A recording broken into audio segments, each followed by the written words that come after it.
가을 무덤, 제막매가 무덤이라 죽음을 느끼게 해주네. 가을은 아무래도 이제 계절적 배경이 되겠지. 가을하면 뭔가 쓸쓸하고 슬프고 하는 그런 정서를 불러일으키게 해주는 계절이지. 무덤과 뭔가 어울리는 듯한 계절이네. 그런데 제막매가? 이건 또 뭐야? 누이야, 누이라. 아무래도 시적 청자일 것 같아. 야라고 하면서 부르고 있네. 내 파리한 얼굴에. 파리하다라고 하는 이 말은 마르고 핏기가 없는 것을 나타낼 때 쓰는 말이야. 아, 파리한 얼굴, 그러니까 누이가 아프다라고 하는 느낌이 드는구만. 철철 술을 부어주랴. 응? 술을 부어줘? 그것도 얼굴에다가? 왜 그러는 거지? 이건 아무래도 이 무덤과 관련지어서 이해를 해야 될 것 같아. 그러니까 이때 이 누이가 아픈 게 아니야. 죽은 거야. 그렇게 본다고 한다 그러면 술을 부어주는 것은 일종의 제사 지내면서 부어주는 술을 말하는 거 아닐까 하는 생각이 드네. 이 술은 그 죽은 사람의 명복을 비는 거지. 그렇게 본다고 하면 이거는 일종의 추모행위인 거야. 이 철철이라고 하는 음성 상징어지. 이거는 추모의 마음이 굉장히 강하다라고 하는 것을 느끼게 해주는 그런 부사어네. 그렇다면 이녀는 죽은 누이를 추모하는 마음을 드러낸 것이라고 이해해 볼 수가 있겠네. 그런데 주랴라고 하면서 의향을 묻고 있어. 이러한 부름과 물음의 형식이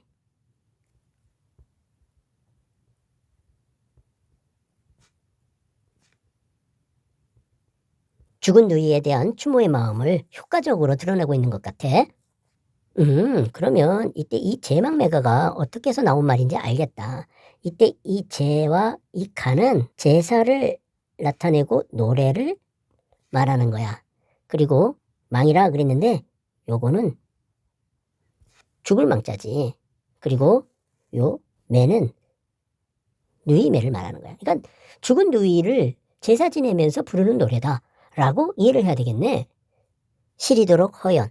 시다라고 하는 말하고 허연이라고 하는 말은 이거는 촉각적으로 느껴지는 거고 하얗다라고 하는 거잖아. 그러니까 요거는 시각적으로 느껴지는 거야. 색채인 거지. 그런데 이 하얀 것이 시리다라 그랬어. 시각적인 것을 촉각적인 것으로 바꿔서 표현한 일종의 공감각적 심상을 활용하고 있구만. 시리도록 허연, 그러니까 이건 아무래도 가을에 내리는 설이야. 그러니까 여기 영하의 가을이라고 얘기한 거지. 이 부분은 이 제목에서 말한 가을 무덤과도 관련 있는 것 같아. 그러니까 요거는 무덤의 계절적 배경을 드러내고 있는 부분이라고 할 수 있겠어. 망초꽃 잎을 곱게 덮고 웬 잠이 그리도 길더냐. 잠이 길다라 그랬는데 요거는 아무래도 죽음을 느끼게 해주는 인간 행위겠지. 그렇다면 이때 이 망초꽃 이불을 곱게 덮었다라고 하는데 죽은 사람이 덮은 거라고 한다면 아무래도 죽은 사람이 입은 수의가 아닐까 하는 생각이 드네. 그러니까 역시 이것 또한 죽음을 연상케 하는 그러한 표현이라고 할 수 있겠어. 이 사람은 누이의 죽음에 대해서 굉장히 안타까워하는 것 같아. 왜 그러냐면 여기 웬 잠이 그리도 길더냐 라고 하면서 의문문을 사용하고 있잖아. 그런데 이거는 죽음에 대한 안타까움을 드러내는 어조로 느껴지네. 영탄적인 느낌을 불러일으키는 의문문인 거지. 시적 화자가 그렇게 안타까움을 느끼게 만드는 요소는 바로 이 영하의 가을이라고 하는 계절적 배경인 것 같아. 그러니까 영하의 가을이 쓸쓸함, 슬픔 이런 정서를 갖다가 유발하고 있는 거지. 푸시마저 피에 나르는 푸석이는 이 자리에. 이 자리? 아, 요거는 무덤이 있는 자리겠지. 아, 그런데 여기 보니까 푸시마저 피에 나르고 있고 푸석여. 그러니까 생명력 같은 것들이 느껴지지 않는 거야. 푸석인다라 그랬으니까 역시 마찬가지로 생명력이 없는 거지. 그러니까 이 자리의 이미지를 이러한 두 가지 표현을 통해서 드러내고 있네. 빛바랜 단발 머리로 누워 있느냐. 요 누워 있다가 바로 요 앞에서 말하는 잠이 길다라고 하는 표현하고 같은 걸 거야. 여기 빛이 바랬다 그랬어. 역시 죽음을 느끼게 해주는 그런 표현이네. 이 사면 또한 안타까움의 정서가 느껴지네. 여기 보니까 있느냐라고 묻고 있어. 이걸 통해서 안타까움의 정서를 영탄적으로 드러내고 있는 거지. 결국 여기는 무덤의 삭막함을 느끼고 안타까움을 느끼는 화자의 마음을 드러낸 것이라고 할 수가 있겠네. 헝클어진 가슴 몇 조각을 꺼내요. 껄끄러운 내 뼈다귀와 악수를 하면 악수를 한다. 이거는 만남, 화해의 행위지. 근데 뭐가 만난다는 거지? 아, 여기 보니까 네 그랬어. 이거는 누이겠지.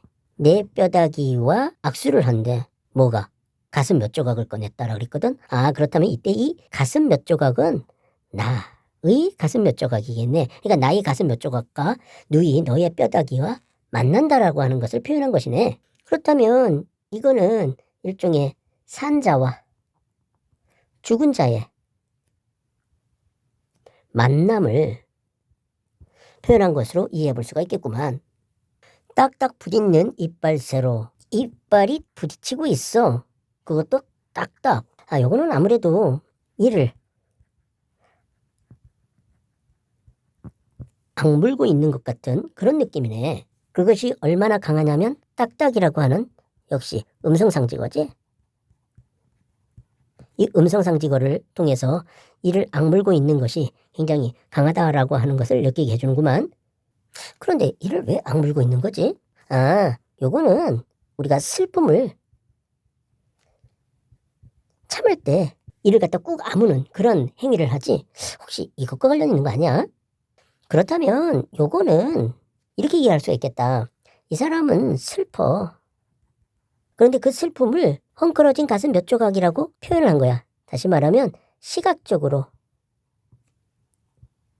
감각할 수 있는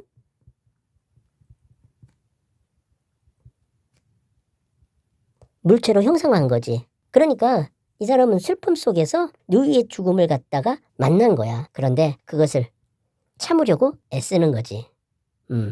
어머님이 물려주신 푸른 피가 배어 나온다. 어머님이 물려주신 피가 배어 나와. 슬픔을 참으려고 해도 참을 수 없는 것 같아. 그러니까 슬픔이 터지는 거지.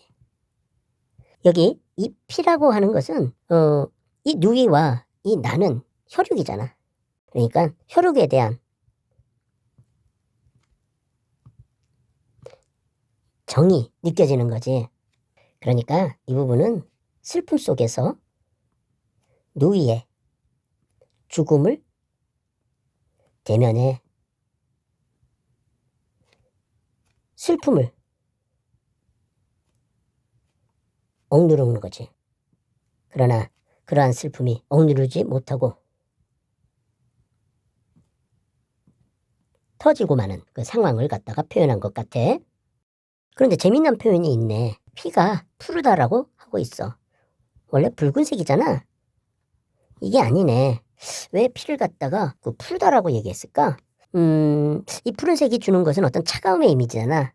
지금 이 상황은 죽음과 관련되어 있는 상황이니까.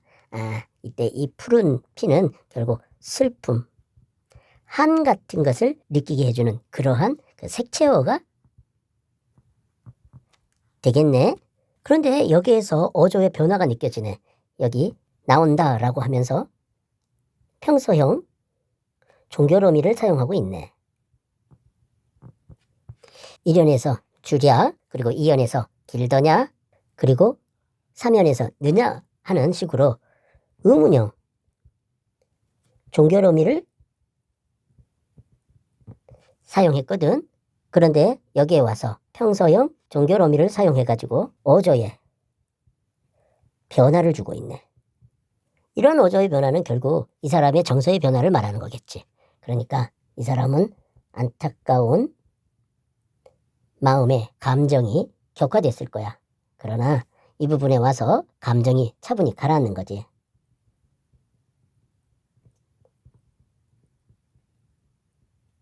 그래서 이러한 어조의 변화를 줬다라고 해석해 볼 수가 있겠어. 물구덩이 요란한 빗줄기 속 구정물 개울을 뛰어 건널 때 빗줄기 속에 개울을 뛰어 건넌다. 근데 이 빗줄기는 물구덩이가 요란하고 구정물이 있네. 뭔가 기분 좋은 상황은 아닌 것 같아. 시련, 고난의 상황을 느끼게 하는구만. 왜라서 그리도 숟가락 엉켜쥐고 눈물보다 찝찝한 설움을 빨았더냐. 이 설움이라고 하는 것을 눈물보다 찝찝한 거다라고 얘기를 하고 있어. 이 설움이라고 하는 것은 눈에 보이지 않는 정서지. 그런데 눈물보다 찝찝하다라고 했다는 것은 결국 촉각적으로 감각하는 것으로 바꿔서 표현한 거야. 그런데 숟가락으로 움켜쥐고 서름을 빨았다라고 얘기를 하고 있어. 이 사람은 서러움을 먹고 살았던 것이 아닌가 하는 생각이 드는구만. 그런데 이 더라고 하는 것은 과거를 말할 때 사용하지. 그렇다면 이 사람은 회상을 하고 있네. 과거를. 어떤 과거냐? 서러움을 먹고 살았던 그러한 과거인 거야. 그리고 그때의 삶은 시련, 고난의 상황 속에 있었던 삶인 거지. 그런데 이 사람은 굉장히 과거에 대해서 안타까움을 느끼고 있는 것 같아. 여기 왜 하더냐라고 하면서 의문문을 갖다가 활용하고 있는데 이것은 결국 안타까움의 정서를 영탄적으로 드러내는 거겠지. 더군다나 이 라서라고 하는 것은 강조의 효과를 노리는 조사인 거고 그리도라고 하는 부사어도 마찬가지야. 결국 이 부분은 서러운 과거의 삶에 대한 안타까움의 마음을 표현한 거라고 할 수가 있겠어. 아침은 항상 우리 뒤편에서 솟아났고 우리 뒤편에서 솟아났다. 결국 볼 수 없는 거네. 아침이라고 하는 것은 밝음의 이미지로서 희망을 상징적으로 나타내는 거잖아. 그러니까 이것은 희망 없는 생활이었음을 갖다가 느끼게 해주는 표현이네. 맨발로도 아프지 않던 산길에는 산길이라 공간적 배경이지. 그런데 맨발로도 아프지 않았어? 왜? 늘 맨발로 살았기 때문에 그런 거 아니겠어? 그렇다면 헐벗은 삶을 살았다라고 하는 것을 느끼게 해주네. 버려진 개암, 도토리, 반쯤 씹힌 칡. 개암, 도토리, 칡이라. 그런데 이것들은 버려져 있고 반쯤 씹혀 있단 말이야. 이거는 열거하고 있네. 그런데 이것들은 먹을 것이 없어서 먹었던 것들이지. 결국 요거는 굶주림과 헐벗은 삶의 모습을 느끼게 해주는 그런 표현이구만.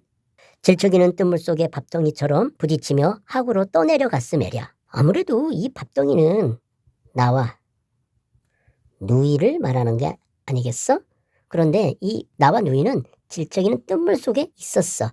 그리고 하구로 떠내려가 이 하구라고 하는 것은 강의 끝이지. 이 사람들은 산길이라고 하는 공간적 배경에서 하구라고 하는 곳으로 내려갔네. 하강의 이미지로 시적 의미를 드러내고 있구만. 그것은 아무래도 이 하구가 삶의 바닥을 상징한다라고 이해해 볼 수가 있어. 다시 말하면 이러한 삶에서 삶의 바닥으로 더욱더 비참한 삶을 살았다라고 하는 것을 얘기하는 것이지. 이러한 삶에 대해서 이 사람은 명확하게 인식하고 있는 것 같아. 여기 보니까 스메랴라고 하는 그 어미를 사용하고 있는데 요거는 일이 끝나서 논란의 여지가 없다 라고 하는 것을 나타낼 때 쓰는 종결어미거든. 그렇게 보면 이 사람은 이러한 그 삶의 변화에 대해서 명확하게 인식하고 있는 것 같아. 결국 요 여는 희망 없고 비참했던 그 삶의